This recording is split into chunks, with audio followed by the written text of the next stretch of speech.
Testamento, y era el único que sabía el secreto. 2 y 6. Hay momentos en que uno se sienta en una silla y escucha su propio nombre no aparecer donde debería aparecer y algo en su interior decide en ese instante exacto cómo va a responder a lo que acaba de pasar. Yo decidí no decir nada. Todavía. Y esa decisión que en el momento parecía simplemente aguantar el golpe resultó ser la más poderosa que tomé en toda esa situación. Pero para entender por qué necesito contaros lo que yo sabía que nadie más en esa habitación sabía. Y por qué lo había guardado durante 4 años. Mi abuelo se llamaba Víctor. Era de esos hombres que construyen su carácter en la soledad de las decisiones difíciles tomadas sin red y sin aplausos. Había llegado a viejo con la dignidad de quien ha vivido de acuerdo con sus propios términos, aunque esos términos no siempre hubieran sido fáciles para los que estaban a su alrededor. Directo. A veces incómodamente directo.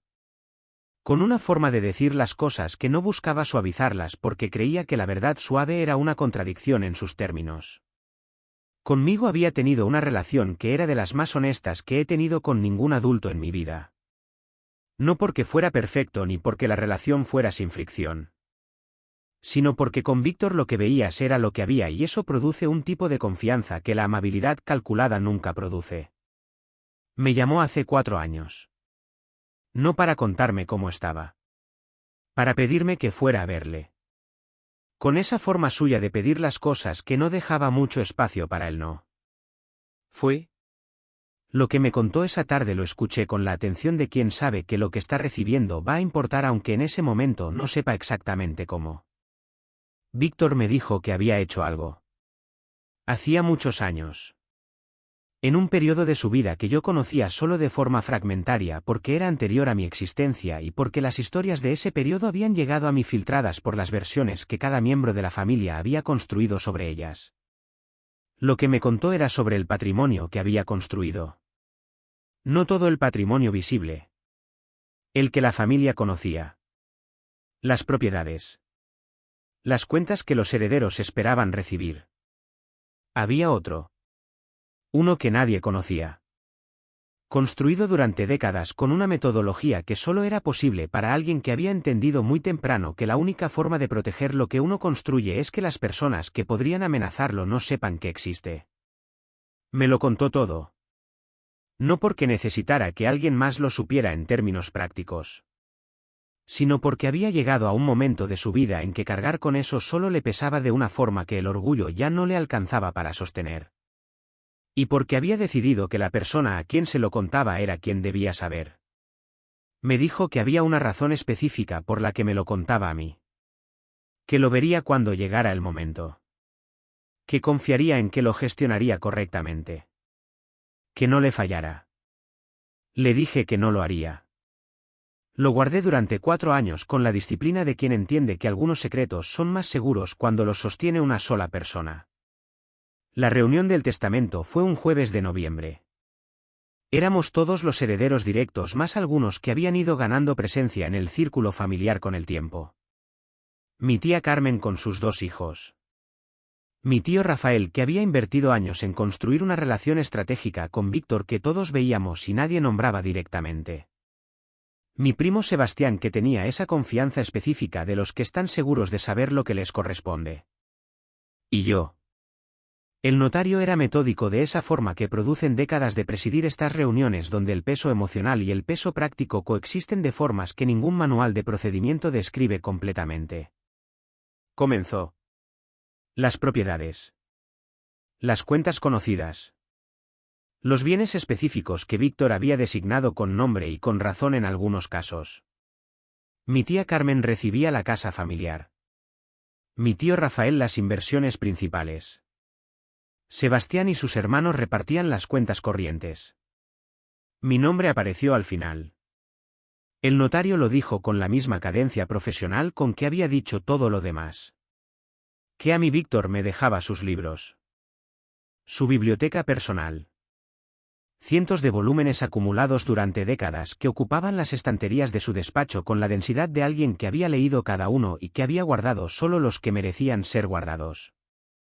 El silencio que siguió duró exactamente lo que tardaron las personas en esa habitación en procesar la disparidad entre lo que los demás habían recibido y lo que yo había recibido.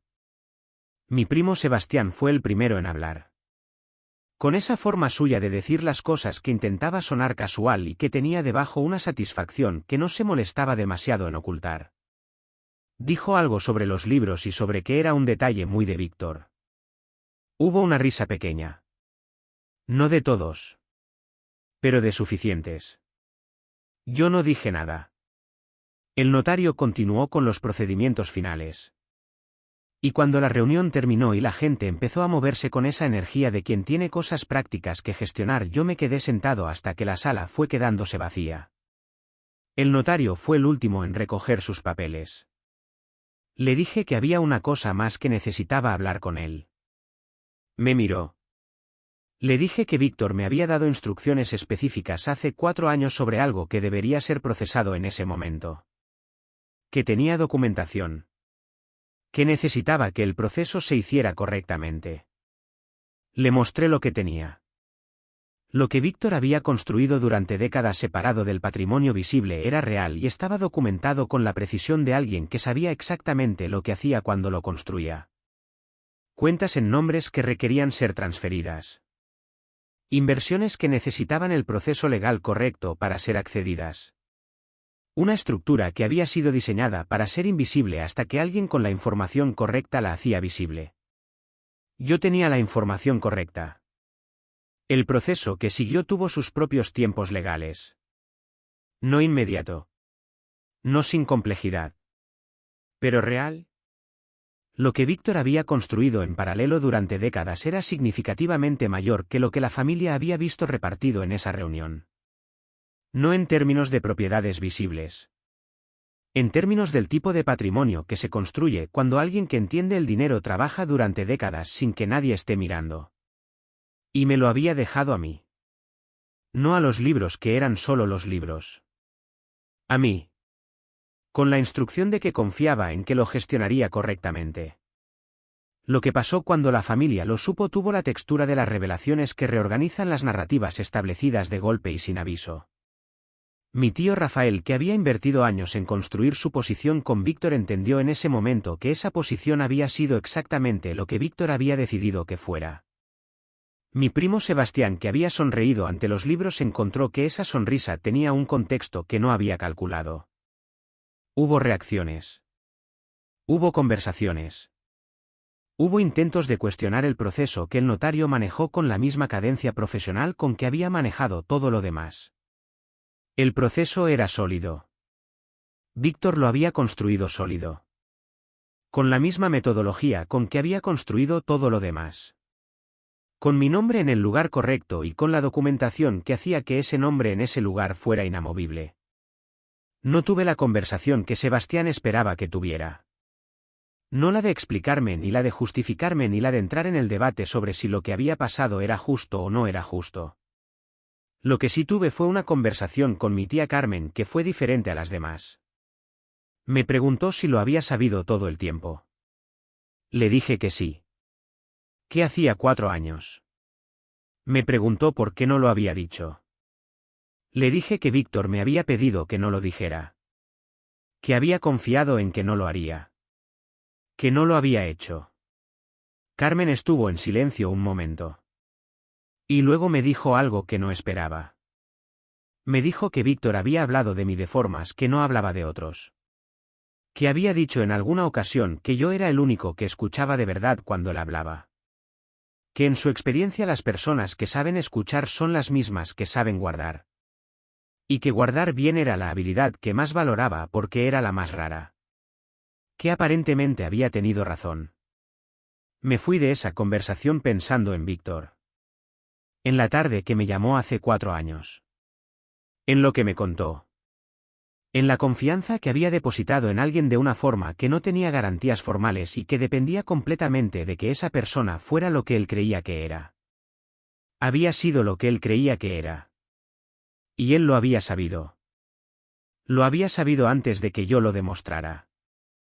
Eso es lo que hace la diferencia entre confiar en alguien porque tienes pruebas y confiar en alguien porque los conoces de verdad. Las pruebas llegan después. El conocimiento real llega antes. Víctor me conocía de verdad. Y yo no le fallé. Eso es todo lo que importa. Eso es todo. Gracias por escucharme.